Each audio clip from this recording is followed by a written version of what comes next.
Lo pernah nggak ngerasa ada film yang datang bukan sekadar buat ditonton, tapi buat didengarkan, dirasakan, bahkan dipertanyakan? Bukan karena jump scare-nya, bukan karena plot twist-nya, tapi karena di balik tiap adegan, ada sesuatu yang lebih besar. Sesuatu yang nyentuh tulang punggung sejarah dan bikin kita mikir, apa yang sebenarnya ditanamkan ke dalam darah kita selama ini. Film ini bukan sekadar cerita tentang vampir. Ini bukan tentang siapa yang dimakan, siapa yang bertahan. Ini cerita tentang siapa yang selama ini dilupakan. Dan akhirnya, mereka bicara. Lewat musik, lewat kegelapan, dan lewat luka yang diwariskan secara turun-temurun. Gue tahu, genre horor kadang suka diremehkan. Dianggap cuman hiburan ringan, pelarian yang gak perlu terlalu serius. Tapi Sinners datang untuk membalik semuanya. Berlatar di Mississippi tahun 1930-an, dua saudara kembar kembali ke tanah kelahiran mereka. Awalnya, niatnya sederhana.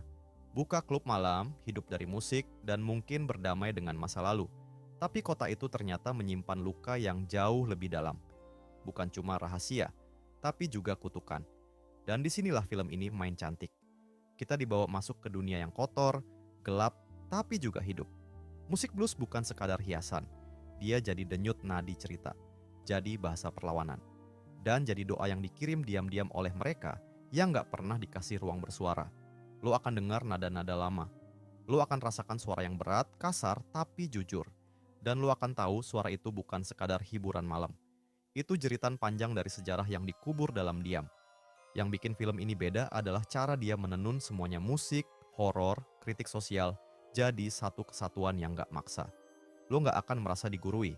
Tapi pelan-pelan, film ini narik lo masuk dan bikin lo bertanya-tanya. Kenapa ketakutan kita terhadap vampir bisa begitu mirip dengan ketakutan kita terhadap kenyataan? Dan mungkin justru karena itu, film ini terasa menakutkan. Bukan karena darah, tapi karena cerminan. Karena ada bagian dari kita yang ngerasa ini lebih dari fiksi. Ini pengalaman kolektif yang dibungkus metafora. Dan semakin lo menyadarinya, semakin dalam gigitan film ini terasa. Michael B. Jordan tampil ganda di sini. Dua karakter, dua sisi dari satu jiwa. Tapi bukan soal siapa yang baik, siapa yang jahat. Ini tentang bagaimana trauma bisa membelah orang menjadi dua, yang satu memilih diam, yang satu memilih melawan. Dan jangan lupakan siapa di balik layar, Ryan Coogler. Sutradara yang selalu tahu gimana caranya bercerita tanpa teriak, yang tahu kapan harus diam dan kapan harus bikin lu nggak bisa duduk tenang. Gua nggak akan bahas detail teknisnya panjang-panjang, tapi lu perlu tahu, ini film yang dirancang buat layar besar, kamera 65 mm, format IMAX. Musik yang dirancang bukan cuma buat didengar tapi buat menghantam. Lo tahu, film ini serius ketika dari awal sampai akhir, semua elemennya bekerja kayak orkestra. Kamera, suara, desain produksi, semuanya nyatu.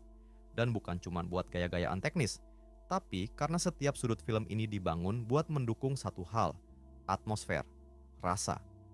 Salah satu kekuatan terbesar Sinners adalah kejujurannya. Film ini nggak nyoba menyembunyikan fakta sejarah di balik monster, justru sebaliknya. Dia gunakan monster untuk membuka kembali lembaran kelam yang selama ini orang malas bicarakan. Lo akan lihat bagaimana horor digunakan sebagai metafora. Bukan buat menjauh dari kenyataan, tapi buat menelanjangi kenyataan itu sendiri. Dan ketika sebuah film bisa bikin lo takut sekaligus sadar, itu bukan film biasa.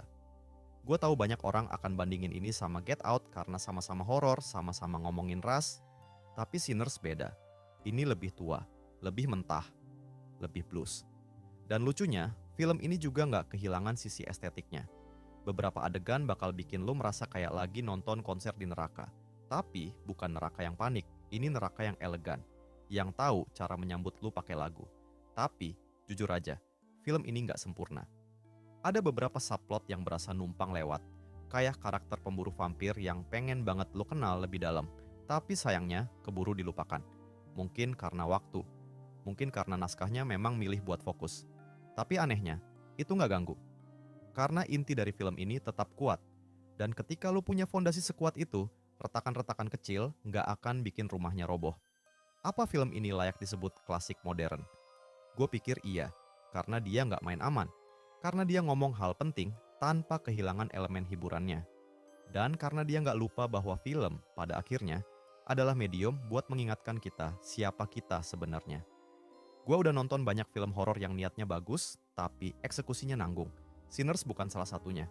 Ini film yang tahu arah, tahu bahasa, dan tahu betul kenapa cerita kayak gini penting disuarakan sekarang. Bukan karena tren, tapi karena luka itu belum sembuh. Gua nggak tahu tuh film ini akan cocok buat semua orang. Ada yang mungkin ngerasa terlalu lambat, terlalu berat, atau terlalu artistik. Tapi kalau lu mau film yang berani, yang bukan cuma takut-takutin, tapi juga ngajak lu mikir, ini film yang nggak boleh lo lewatin. Kadang, horor terbaik bukan yang bikin lo teriak, tapi yang bikin lo diem, lama. Dan setelah layar gelap, lo masih duduk, diem dengan satu pertanyaan di kepala. Apa sebenarnya yang baru aja gua tonton? Kalau lo ngerasa begitu, berarti film ini udah berhasil. Jadi, itu dia. Sinners, film yang gak cuma berani, tapi juga penuh perasaan. Kalau lo udah nonton, tulis di komentar. Bagian mana yang paling nempel di kepala lo? Dan kalau lo belum nonton, pertanyaan gua cuma satu. Lo siap nggak kalau horor kali ini datang bukan dari luar, tapi dari dalam sejarah itu sendiri? Like, kalau lo suka analisis film mendalam kayak gini, share ke temen lo yang butuh tontonan yang lebih dari sekadar hiburan. Dan subscribe, karena di channel ini kita nggak cuma bahas film, tapi juga makna di baliknya. Gue dari layar dalam, sampai ketemu di cerita selanjutnya. Yang mungkin nggak nyaman, tapi perlu.